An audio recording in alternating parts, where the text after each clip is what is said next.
thank you very much for the opportunity to take part in this NATO International Women's Day event.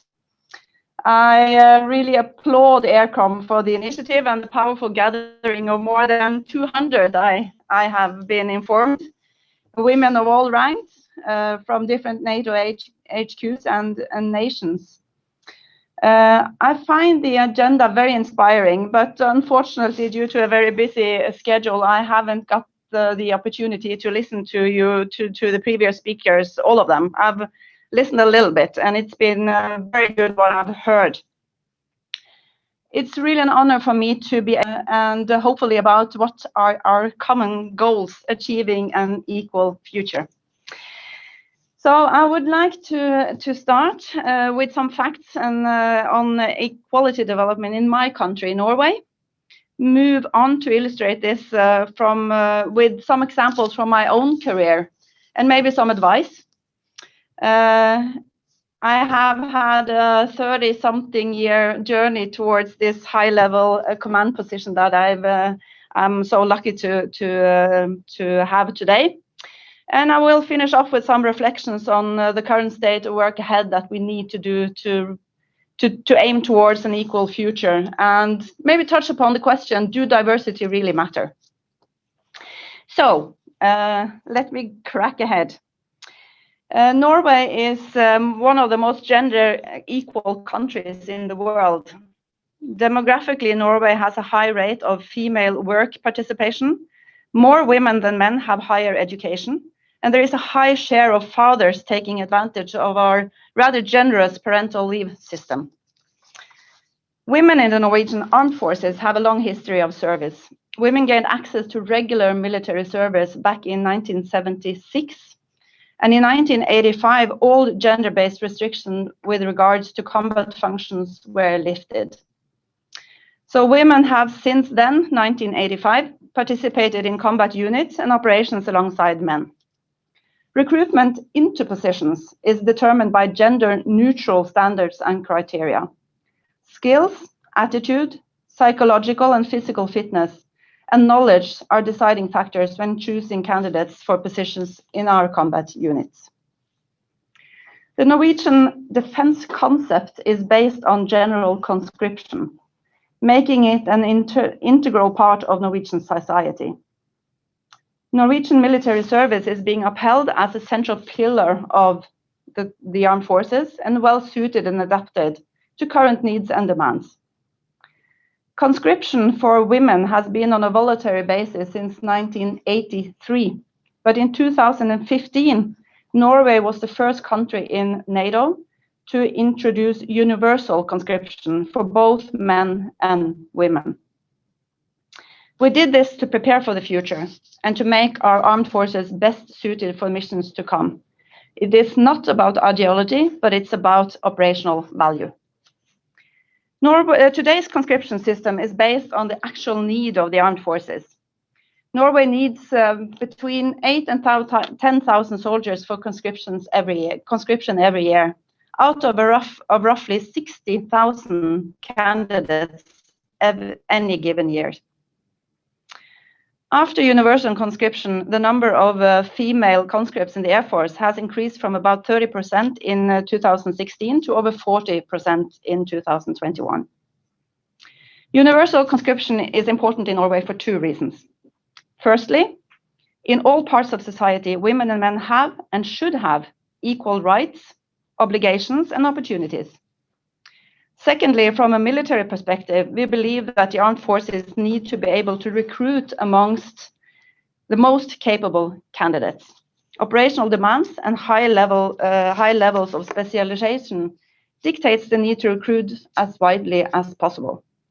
We cannot afford to exclude half of the population in the recruitment process, and we are very privileged today. This conscription in Norway is popular, and it gives us the possibility to select from the most motivated and best qualified young men and women. Conscription is also the basis for recruiting into other rank positions and into officers' education. The latter can also be done directly without doing conscription first. So let me talk a little bit about my journey and maybe some advice to you all. I started my military career with a dream to fly and applied for pilot education in 1987. But I didn't pass the very thorough selection process. So I moved on to junior officer school, followed by the Air Force Academy, and became an air battle manager by profession. I then climbed the ladder in different air command and control functions and leadership positions within my branch on the tactical and operational level, before I moved on to the strategic level, working in the MOD for some years. I returned to the Air Force in 2015 and worked closely with my predecessor in developing the leadership structure and processes of the Air Force, before I became the second in command and chief of the Air Staff in 2016. I will come back to my leap into command of the Air Force later, but first I will share some examples from my career in order to trigger some reflections and hopefully it can be useful developing yourselves and your organizations. At the beginning of my career in the 80s and 90s, we were a fair number of female students in the Air Force, approximately 20% actually, but much less in the units and the staffs. Only 10 years after women entered regular service in Norway, my younger years was very much about fitting in to a male-dominated structure and culture. Unfortunately, I know this is a struggle most young women feel at the beginning of their career, even today. I also gained an early attention towards the importance of equality and networking. In 1989, a military women's network was formed with the aim of supporting each other and working towards increasing the number of women in the armed forces by raising attention towards challenges and solutions. During my entire career, this network has been important to me. First, to provide the support I needed as a young officer and the inspiration I gained from the role models and pioneers before me. I also engaged deeper by holding the chairwomanship a couple of years in mid-career, and today I take part and support their initiatives as much as possible as a high-level leader and role model myself. Networking, both formally and informally, has been an important part of my own development as a female leader in the armed forces.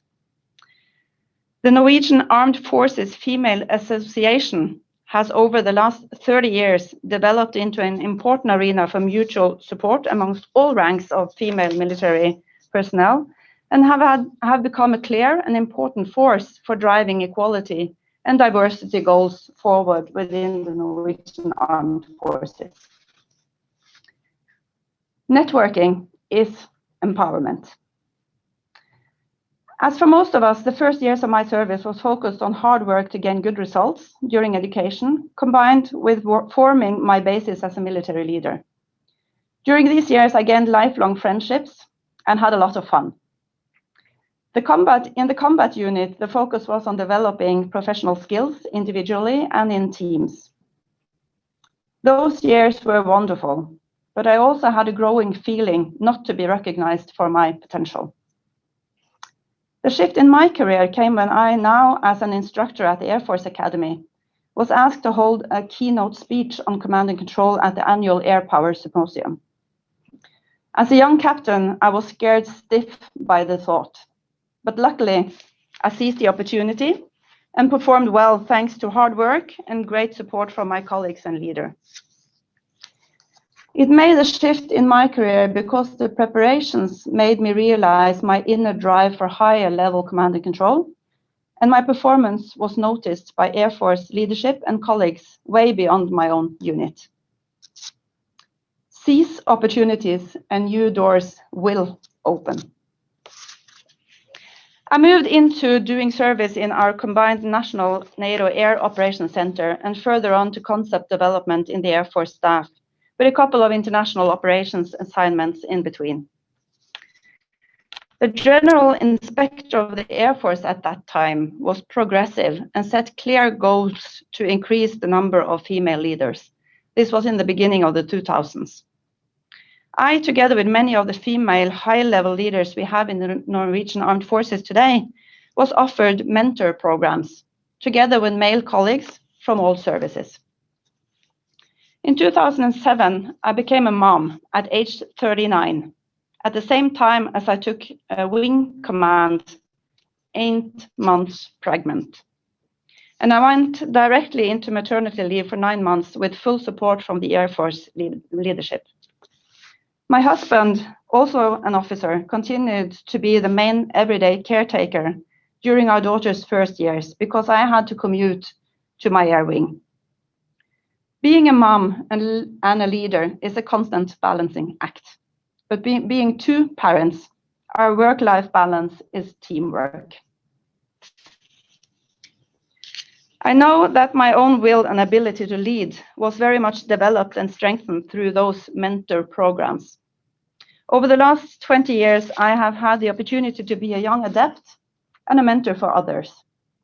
I am a strong advocate for investing in leader development programs to build strong leadership culture individually and in organizations. I also believe in very everyday mentoring within our units, within command teams, between colleagues, and the importance of leaders supporting and promoting young talent. Mentoring builds strong leadership culture. I'm also a strong believer in leading by teams, not the digital platform, but by utilizing your team's full potential and different perspectives to come up with the best solutions and decisions. A question often asked is female leadership different? Well, I'm not sure. Every leader has her or his style. But my experience is that women tend to focus more on the team and relations between people. I am convinced that diversity in teams are a critical factor to be able to succeed in a constantly changing and complex environment. Ultimately, it is the leader who decides. However, dependent on the situation and time available, I am convinced that decisions based on common understanding, sound discussion of ways and means, and common commitment to the desired end state is crucial to bring us forward. Team means together, everybody achieves more. All the different positions I've served in and opportunities I have seized have been motivated by my own desire to contribute with my knowledge and experience and continued drive for development and improvement. I am often asked by young people what it takes to reach the top. My answer is always to do the best possible job where you are at any time. That way you can gain results and develop as a leader, and will be ready to seize the opportunities when time is right. 5 years ago, when I was appointed Chief of the Air Staff, I couldn't imagine that in just 1 year I would become the first female air chief in the world. I soon learned that my boss was seriously ill, and I had to act more and more as an air chief, both nationally and internationally. I remember very well what he told me when I was to represent Norway at the Royal Air Force Air and Space Conference, followed by Royal International Air Tattoo, which really is a speed dating arena amongst air chief and industry from all over the world. His simple words, "Tonje, remember you have full air chief's authority," meant everything. I knew I had his support, and I knew his vision and goals for the future development of the Air Force and 5th generation air power for the Joint Force. My boss unfortunately passed away just a few months later. As his second in command, I continued acting with strong support from the rest of the team, based on our common commitment to the strategy and this vision we had carved out together under his command. I am forever grateful for the trust he placed in me. Nå ble det svart.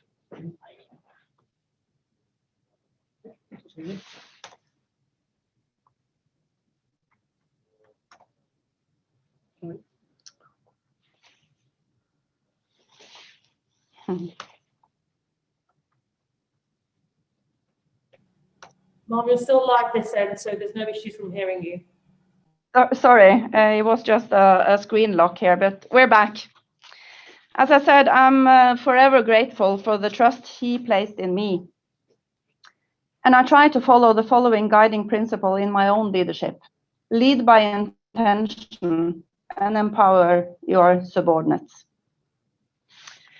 I'm equally grateful for the confidence and trust our then CHOD 4 years ago gave me when appointing me to become the first female and first non-pilot to command the Royal Norwegian Air Force. I broke 2 barriers at the same time. Being the first woman was just a question of time. Being the first non-pilot was, in my opinion, a much bigger cultural barrier to break. However, the amount of support I have experienced, both within the Air Force and from my predecessors, demonstrated that it was time for that barrier to break too. Our CHOD gave me very clear expectations and full support. He also gave me some very simple advice that I have cherished since. Have confidence in yourself and build trust where you need it. Leading the Royal Norwegian Air Force the past 4 years have been the greatest privilege of my career. I'm so proud of our incredible men and women and our joint effort to train, man, and equip and develop 5th generation air power, and the missions we solve every day in order to provide security and safeguard our values at home and abroad together with our allies. But being the air chief also means that I am accountable for the results we achieve and the challenges we still face when it comes to equality and diversity in the Air Force. Over the 34 years that I have served, the Norwegian Air Force, or the Norwegian Armed Forces, has had numerous goals, plans, and measures in order to achieve a higher number of female soldiers, other ranks, and officers. The progress has been positive, but way too slow. The number of military female personnel in total is still about 14% in the Norwegian Armed Forces. The number of female conscripts, other ranks, and cadets are steadily increasing towards the political targets set in Norway of 30%. During my career, there has been a constant debate about why and how. Unfortunately, too often dominated by issues like physical strength and very strong opinions on quotas or not.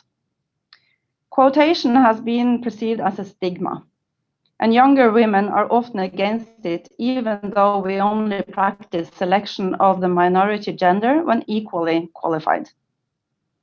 I'm pleased to notice that the why is almost gone, except in some misogynic social media debates, and that the debate on how tend to focus more on the importance of diversity as a crucial means to compete and develop in a modern world, with changing work and security environments, both in the civilian and military sector. Introduction of general or universal conscription by law in Norway has been a game changer. To prepare for this, the Air Force, supported by Norwegian Defence Research Establishment, did an experiment and field survey in our GBAD battalion, recruiting 50% women and 50% male conscripts in the years 2014 to 16. The goal was to gain experience on the effects of a more equal distribution on unit culture and operational capability. I quote from the research report summary. The soldiers living and working closely together are exposed to each other nearly 24 hours a day. Such exposure leads to enhanced understanding and tolerance between the sexes, in addition to reducing stereotypical biases and sexual tension. We do not see any signs of dominating masculinity culture in the battalion, and the unit reports little or no sexual harassment. The battalion's own survey also indicates a high level of well-being and contentment, which correlates with our research material of this study. For your information, the Norwegian Armed Forces practices gender mixed rooms on a voluntary basis, and most conscripts prefer it. The targeted experiments in the GBAT battalion ended in 2016 when universal conscription started. The number of conscripts in GBAT battalion has been between 30 and 40% female soldiers the following years, and the total workforce consists of 32% women today. The operational performance of the battalion has improved, not as a direct result of a more equal gender mix, but because of better recruitment and good work on unit culture and leadership. The result of this 50-50 experiment were not surprising to the conscripts themselves. Joining a 50-50 equal conscription is a natural continuation of 50-50 kindergartens and 50-50 schools. I think we must recognize that it is the military organization that is different. It is traditionally very male-dominated and will remain so as long as the number of women are too low. The culture our young recruits are educated into is still very traditional. Most instructors and platoon leaders are still men, and the basic training, and it needs to be, very much focused on skills. It is important that the focus on core values, morale, ethics, and teamwork has been more emphasized in the recent years. I also think that we must broaden the scope even more with stronger emphasis on human relations, analytic and digital skills. We must also recognize that time, debate, and reflection is required to mature both individually, organizationally, and even in our societies. We need to have a sense of urgency when it comes to measures, but we also need to have some sense of patience when it comes to effects. We do regular service among all Norwegian Armed Forces conscripts, and the results are very, very good. A solid majority of both male and female soldiers thrive during their conscription. However, this service also indicates that bullying and sexual harassment occur. Therefore, the Armed Forces decided to do a unique survey digging deeper into those results amongst the entire workforce. The survey on bullying and sexual harassment has been conducted twice, in 2018 and 20. The results are deeply worrying. A too large number of our workforce experiences some form of bullying and/or sexual harassment in service. Despite several targeted mitigating measures and high leadership focus, the results in 2020 show only a small positive trend, and the numbers are still way too high against Norwegian Armed Forces' zero tolerance policy. Female soldiers and employees experience more than men, and the problem is clearly biggest among the younger population. This is a cultural problem. We need to be better than this. It is a matter of maintaining our operational capabilities, taking care of our soldiers, and nourishing a healthy work environment where everybody can thrive and develop their own potential. From the CHOD through the leaders on all levels, command teams and down to us conscripts, we all need to commit to changing our culture and live by our core values and standards. Respect everyone for who they are and what they bring to the team. Take responsibility for your colleagues and your teammates, and have the courage to speak out when someone is acting against our standards. Our CHOD has stated that this is a fight against an internal enemy that we must win. It is all about culture. We are our culture, and only we can change it. So let me start finishing off by addressing equal future and thus diversity matter. Achieving an equal future requires that all cultural and structural obstacles that prevents every human being from reaching their full potential due to their gender are gone. An equal future means that we don't need gender-specific focus anymore.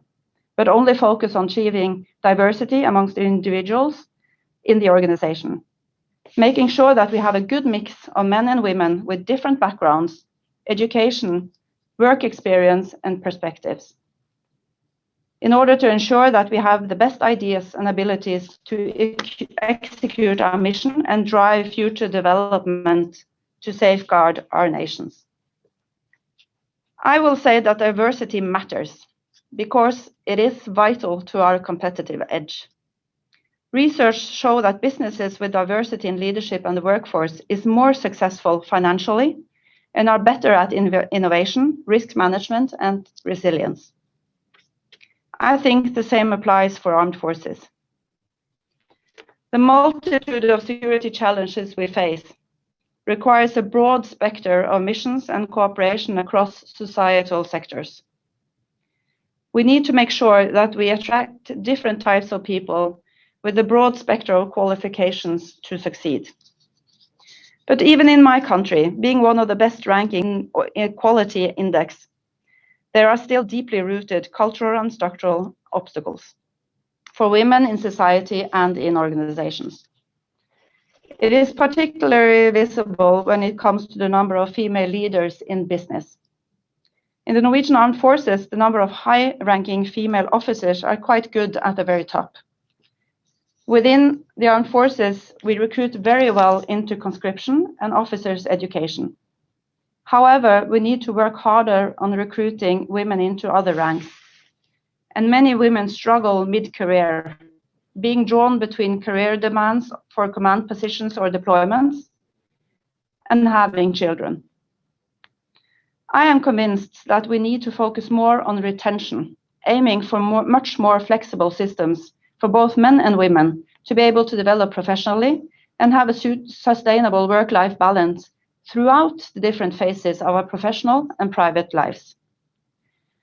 So far, I have spoken in reference to my own country, but I know all other allies face the same challenges from my discussions with my fellow air chiefs. In the NATO and European air chiefs community, I have been alone as a woman around the main table. I feel very included, and I have been alone as a woman. I feel very included, and my experience is that we are equally occupied with the same challenges.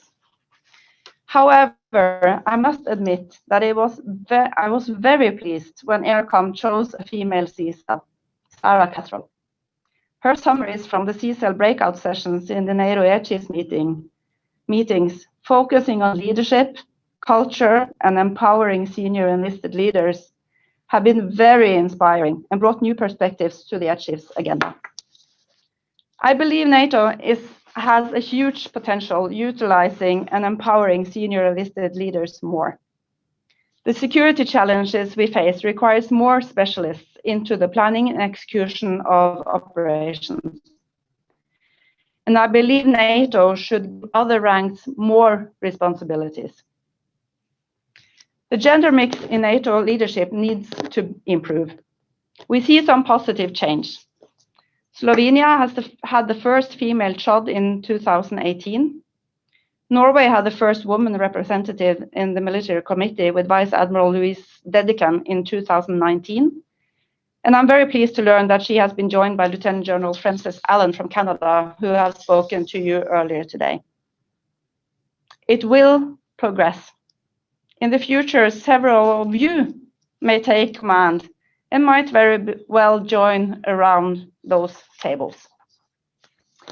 So to sum up, our armed forces, both national and within NATO, are dependent on diversity to be able to compete in a modern world. We need to recruit the best minds and utilize all aspects of diversity to bring forward the best solutions for the future.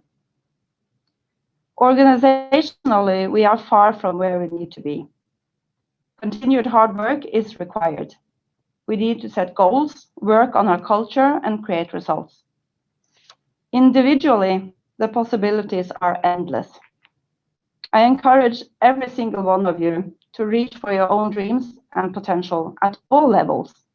The sky is the limit. Therefore, the International Women's Day is important. It keeps us focused on the hard work required to achieve equality in all aspects of life in order to shape a better world for all. Very much for listening, and I'm open for questions and hopefully some dialogue.